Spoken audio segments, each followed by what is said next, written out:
praktik baik.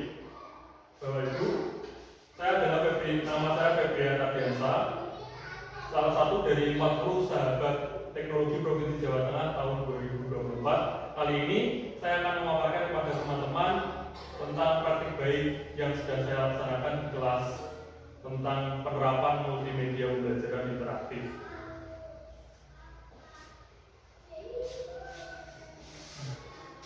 Pembelajaran praktik baik yang saya lakukan yaitu diversitas pembelajaran berdiferensiasi dengan variasi teknologi informasi di kelas, Bapak Ibu. Jadi kita mulai dengan pembelajaran berdiferensiasi. Pembelajaran berdiferensiasi itu apa?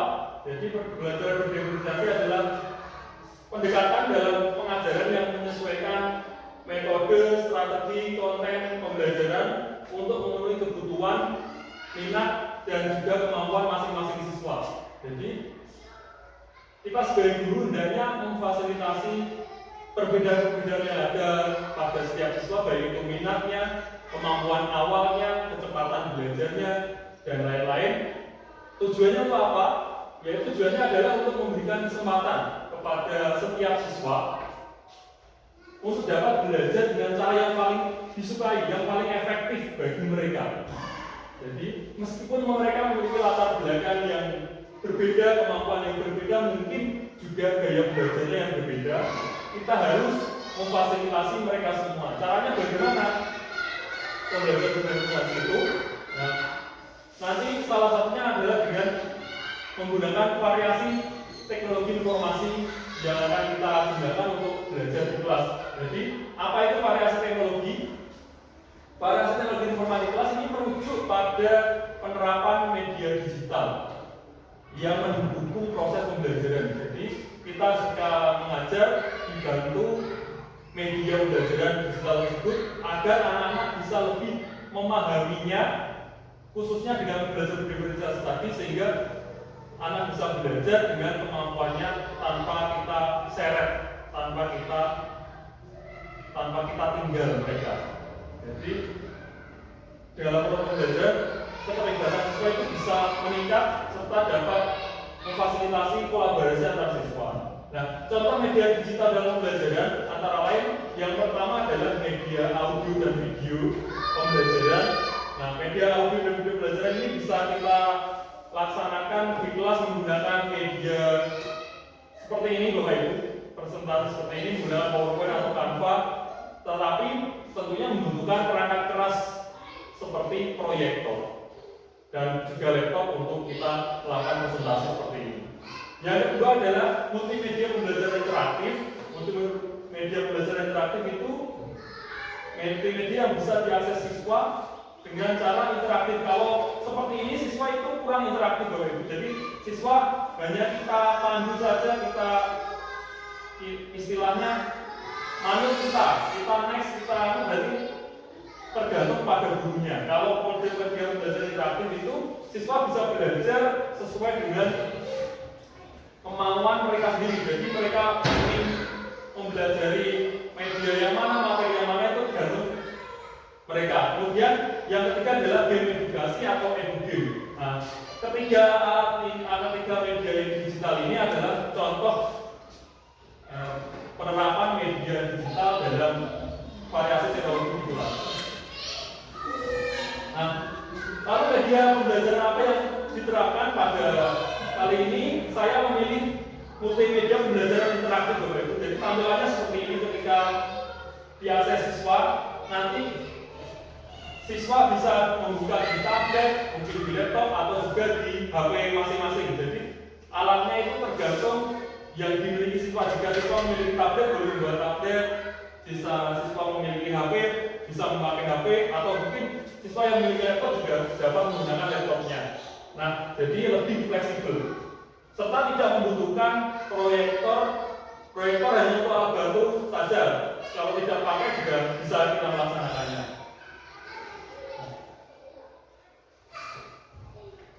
Seperti ini tampilannya ketika tadi ada menu awal, ada mulai belajar, kemudian latihan soal. Nah, di sini ketika mulai belajar, di sini ditampilkan materinya.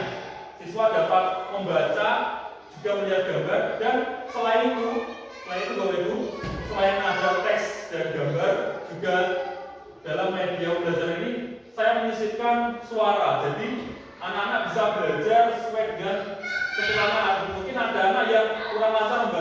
tapi dia lebih suka mendengarkan. Nah, itu juga bisa membantu cara menangkapnya, membantu dengan tidak tekstual saja, tapi juga ada suaranya. Tapi nanti di sini suaranya hanya karena ini screenshot saja, jadi tidak ada suaranya.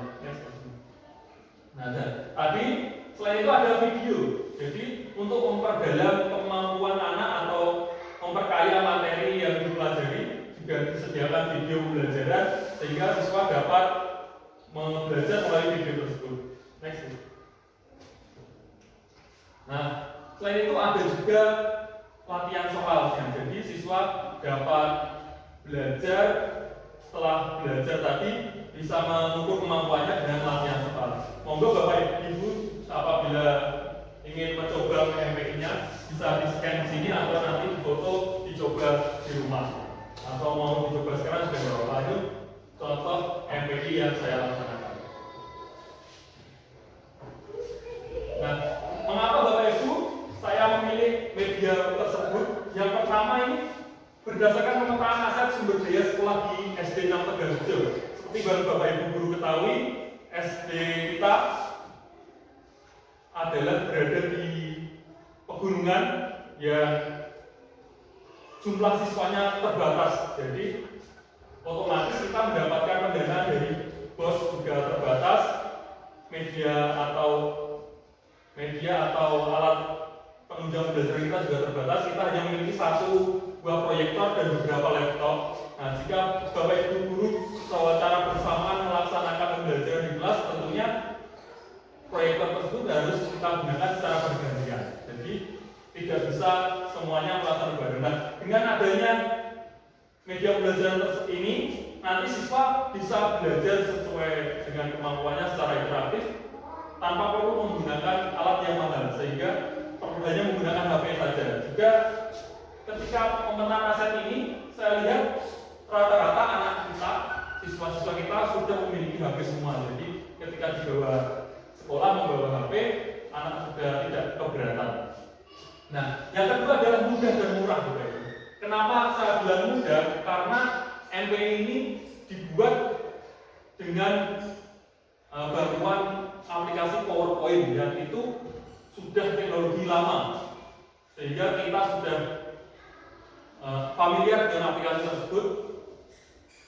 Tetapi untuk mempercantik, kita perlu aset gambar-gambar dari Canva. Jadi kita padukan dengan Canva. Kemudian agar bisa dipencet-pencet menunya secara interaktif itu, saya menyisipkan menggunakan hyperlink sedemikian rupa. Kemudian setelah jadi media pembelajaran tersebut, saya rubah menjadi HTML5 menggunakan aplikasi iSpring Suite. Setelah itu saya upload HTML5 di hosting di online sehingga bisa diakses kapan saja di HP kita, tetapi membutuhkan koneksi internet. Nah, karena sekolah kita juga mulai dari akhir tahun 2021 sudah memiliki akses internet, jadi sudah bukan halangan lagi. Jadi kita bisa melaksanakan pembelajaran menggunakan MPI tersebut. Kemudian yang ketiga, Bapak Ibu, penggunaan MPI dapat memfasilitasi setiap siswa untuk belajar sesuai dengan kemampuannya dan juga kecepatannya masing-masing. Jadi misalkan ada siswa A dan siswa B duduknya jejer, duduknya bersamaan, tetapi kemampuannya mungkin berbeda. Jadi kita tidak perlu mengelompokkan sesuai dengan kemampuannya. Dia duduknya bebas, jadi tidak seakan-akan kita tidak mengkotak-kotakan, oh ini kurang pintar, ini sedang, ini pintar, tidak. Tapi kita bisa tetap belajar secara bersamaan di kelas. Mungkin yang anaknya tadi kurang pintar, dia membaca materinya 2 kali, 3 kali, mengulang lagi videonya, baru latihan soal. Tapi anak yang pintar mungkin sekali membaca, sekali melihat video sudah bisa langsung bisa latihan soal dan juga bisa mengikuti tes formatif. Nah, itu yang dimaksud dengan pembelajaran berdiferensiasi di awal tadi. Jadi siswa bisa belajar sesuai kemampuannya. Nah, kondisi awal yang melatar belakangi saya menggunakan media pembelajaran interaktif yaitu sebagian besar siswa di kelas kami itu kurang berminat mengikuti pembelajaran. Hal itu terlihat ketika anak-anak setiap saat itu baru belajar setengah jam, 1 jam sudah merengek meminta istirahat. Pak, istirahat Pak. Nah, itu mencerminkan bahwa dia bosan, dia males untuk belajar. Nah, setelah saya melakukan refleksi diri, siswa yang pasif itu karena pembelajaran berlangsung hanya satu arah, kita hanya memberi materi saja, siswa hanya menangkap dan mereka hanya fokus pada buku teks, mengerjakan buku, sehingga tidak menerapkan pembelajaran yang berdiferensiasi serta belum memfasilitasi perbedaan-perbedaan dari siswa yang ada. Sehingga siswa endingnya adalah tampak kurang bersemangat ketika mengikuti pembelajaran. Nah, pada saat penerapan media pembelajaran seperti ini Bapak Ibu, jadi saya menggunakan bantuan proyektor untuk seperti biasa melakukan persepsi, melakukan nyanyian bersama, kemudian ice breaking dan lain-lain, tetap menggunakan proyektor. Kemudian kalaupun itu tidak menggunakan proyektor, tetap bisa kita laksanakan. Nah, proyektor juga digunakan untuk menyebarkan barcode tadi, QR code tadi untuk siswa memfotonya, men-scan-nya, kemudian anak-anak bisa belajar. Nah, di sini dan di sini letaknya berjejeran, tetapi yang dibuka berbeda karena itu bisa menyesuaikan kemampuannya masing-masing. Ada yang sudah menonton video, ada yang baru membaca kalimat di awal tadi yang materi pembelajaran. Seperti itu. Nah, ketika penerapan ini, kita sebagai guru juga harus mendampingi masing-masing anak, karena jika kita membiarkan mereka, mungkin dia hanya di switching saja. Seperti kalau saya mengerjakan PMM itu biasanya hanya switching saja. Yang penting cetak hijau lah. Jangan sampai seperti itu. Kita sebagai guru harus mengawasi anak-anak tersebut. Misalnya ada yang cuma next saja, kita harus mengingatkan mereka untuk kembali ke jalan yang benar. Nah, bagaimana hasilnya setelah penerapan pembelajaran berdiferensiasi dengan menggunakan MPI? Nah, terlihat sangat positif. Siswa lebih aktif berpartisipasi serta motivasinya meningkat untuk belajar. Nah, dengan motivasi belajar yang meningkat tersebut, siswa dapat menggali potensi mereka secara maksimal. Nah, hal tersebut bisa tercermin karena pada hasil tes formatif siswa juga meningkat dibandingkan dengan sebelum menggunakan multimedia pembelajaran interaktif ini. Nah, ini Bapak Ibu pendapat mereka tentang penerapan media pembelajaran interaktif dari siswa.